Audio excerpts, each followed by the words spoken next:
So, good day guys. Today is syempre panibagong araw na naman and ngayon lang ulit ako nakapag-vlog. So, sa vlog na to, samahan nyo akong magbenta ng perfume and tutulong ulit tayo kay Sir Raymond sa may pinagkukuhanan natin ng perfume na magbenta ulit and magbubot tayo. Magtatayo tayo ng booth dito sa kalapit na barangay namin. So, sa may Dinolpian Plaza siya. So, yeah, samahan nyo ako and kumita tayo ng pera. So, samahan nyo ako and ipapakita ko sa inyo kung ano yung mga ginagawa namin at kung paano kami mag-market. So, sa ngayon, hinihintay ko pa lang si Sir Raymond kasi susundin niya ako para tulungan ko siyang magtayo ng booth and mamayang 2 PM babalik ako doon sa kanya para mag-start na kami magbenta dahil Sunday ngayon and time check 8:57 na ng umaga and Sunday, so malapit katapat yun ng simbahan and maraming tao doon panigurado and plaza kasi yun puro end and puro tayo end. So yun, mamaya tignan natin kung marami bang bibili o hindi. Samahan nyo ako at alamin ko yung mga matututunan natin doon. So pang hinihintay natin, let's go. 2,000 years. So yun na nga, nandito na nga kami sa Dinolpian. Kung makikita nyo, sobrang init, tirik yung araw and kasama ko na yung motor. Ayun yung motor ni Sir Raymond, may kolong-kolong. So nandito na kami. Ise-set up na lang namin yung boot nyan. Si Sir Raymond din siya. So kasama ko siya. Oh sir, saan tayo sir? Ganda no? Dito? Ay oh sir, pakyat. Pero may puno isa oh. Oh, tapos sakto may upuan no? Tayo ng ano. Lipat tayo ng simbahan. Oh sir, oh sir. Eh sakto tuwing hapon kasi sir, may mga ano dyan, mga tao eh no? Ang dami tao. So guys dyan no, sobrang init. Wala pang tao ngayon, ano pa eh, tangaling tapat eh. So magse-set up lang kami and update ko na kayo ulit mamaya. So yeah.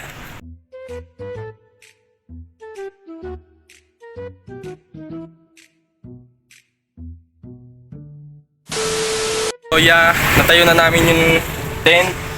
Tent ba to? Basta nakakot na din namin yung mga dapat akutin. So ise-set up na lang namin to and maghihintay na lang ng oras. So update ko na kayo sa mga mangyayari mamaya.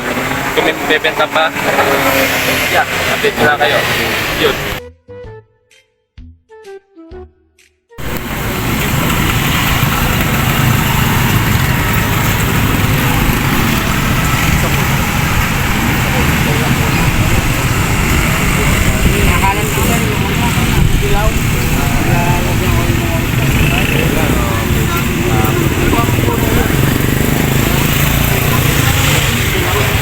Nga, meron kaming na-miss na proseso. Yun nga yung pagkuha ng permit. And by next week, siguro makakuha na kami. And ligpit muna kami dyan. So, yeah, update yun lang kayo ulit sa mga mangyayari. Let's go. So, bali guys, nandito kami sa mini stop.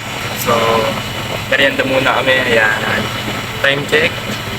11:21 na. And grabe yung tigyaw to. Parang nunal na. And papahinga muna kami dito, tapos bigyan kami ng idea kung paano namin papatakbin yung perfume na naisip namin. So by next week siguro, or update ko kayo mamaya kung matutuloy kami. So yun lang, pabalita ko na kayo, i-prepare naman na matuloy kami sa plaza nila Sir Raymond. Yun lang, let's go. A few inches later. Ano, time check 3 na ng hapon and nakaayos na din ako, yan. So papunta tayo doon sa Dinolpian para bumalik and tulungan magbenta si Sir Raymond. And yeah, update ko na ulit kayo, puro ako update and papakita ko sa inyo yung mga kaganapan doon kung mapapakita ko pa. So yun lang, sasakay muna ako ng motor and so nandito na nga ako sa Dinolpian and guess what, sobrang init, tirik yung araw. So sobrang grabe sipag ni Sir Raymond. Ito yung mga perfume niya. Ayan.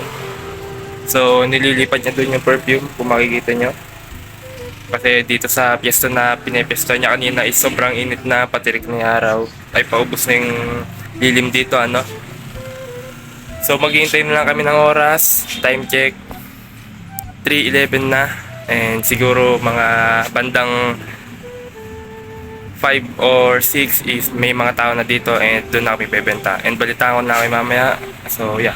So habang naghihintay is nakalipat na nga kami. Papakita ko muna sa inyo kung paano yung setup ni Sir Raymond. So ito siya. Oh, di ba? Pogi ko eh. Oo, angas nga oh. Bali yan yung set ni Sir Raymond. Yan. Perfume. So kanina muntik na kaming napalis dito. Pero buti na lang nakaisip kami ng paraan na dito lang sa motor magtayo ng booth or ng perfume. Dito na kami titinda. And mamaya-maya lang may lalapit na. So maghintay na lang tayo dito.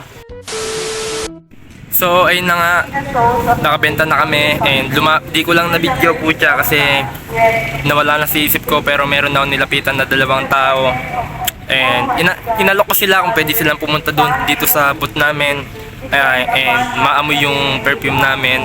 So napapunta ko naman and after nun kinausap ko sila na kung gusto nila go, edi wag, hindi, joke lang. So bali yun na nga, syempre konting sales talk. And in-explain ko sa kanila na long lasting yon and sobrang nakakabali ng leg pagkat madadaan sila sa mga tao kasi sobrang bango, di ba? So yeah, pinakamahal pa ibinili nila. So 1 down and di lang ako nakapagpa-picture, pero kahit na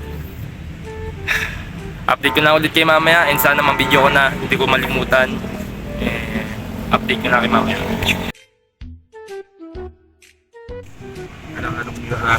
Ito sa rawa mo.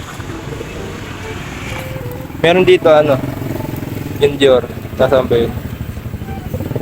Ano bang Ito. pabango mo sa? Yan, Polo Sports. Cool water. Ito sa rawa mo. Ay! Ayun, Dior yan. Yan, Dior. Yan yan. Oo, sir. Meron tayo dyan. Oh. 160 sir. Yan, so meron tayong actually. Pamamahal mo kaya natin yung mo muna sir, magkaan pa yan. Marami pa tayong available na sensor. Mabisa yan, lalo na tag-init eh. Ako nga, nahabulin ka ng mga bakla at babae. Ako, habulin niya ako, paparaling ko siya. Yun lang, may baril pala si tatay. Ito sir oh, amoy mo to sir. Kano yung ganyan? 160 po sir. 160. Ganito siya kalaki oh. Ah, ganyan sa kalaki? Oo sir. Goods na yan, pang 2 buwan. 1 to 2 months yan sir, depende pa sa pag-spray mo. Ano, kabalot pala. No? Sir. Ayan sir, kumusta yung amoy niyan? Bangon no? Ayun Dior. Yung una. Sir, ayaw niyo maniwala sir pagka namamasada siya, di ba? Kailangan yan. Oo. Lalo na. Yung pang ko sa gayuma ko sa mga pasero. Maamoy ka niyan. Oo, angin. Lalo pagka nasakay mo, maganda. Ay, Wow! ayun lang. Nadali. Ako nga.